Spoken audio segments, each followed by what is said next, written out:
So, Garrett, let's talk about Republicans here for a minute, because Representative Marjorie Taylor Greene is sparking controversy again, this time for comparing mask restrictions in the House to the Holocaust.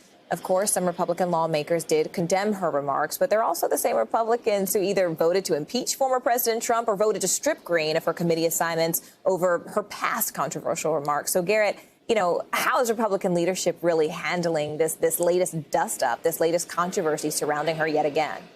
Well, so far they aren't, Morgan, and that's frankly the only reason I'm interested in talking about this story at all. Marjorie Taylor Greene has made it her business to say incendiary and disgusting things as a backbench member of the minority party in Congress who's been stripped of her committee. She has no power here. She's not relevant, and so most of what she does is for attention, which I'm reticent to give her. The challenge here is she is still a member of this body, and she's still a member of the Republican conference who has not been disciplined by the Republican Party in any way. And I think that tells you something about Republican leadership that's worth keeping an eye on. It's also instructive for how Democrats are responding to it. We're starting to see more and more Democrats tweeting about Greene as a leader in the Republican Party, essentially baiting Kevin McCarthy to respond. It tells us that Democrats want to run, at least House Democrats, would much rather run against Marjorie Taylor Greene and the ridiculous things that come out of her mouth than on some other policy arguments, perhaps. They would like to run on both, but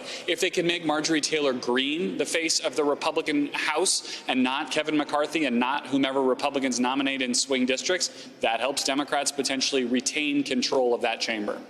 Garrett, I have to say, whenever we do reporting together, I always appreciate your context to these issues. But even more important than that, I appreciate your candor. So thank you, as always, for bringing your signature candor to these stories. Thank you, Garrett. Thanks, Morgan. Hey, NBC News viewers, thanks for checking out our YouTube channel. Subscribe by clicking on that button down here and click on any of the videos over here to watch the latest interviews, show highlights, and digital exclusives. Thanks for watching.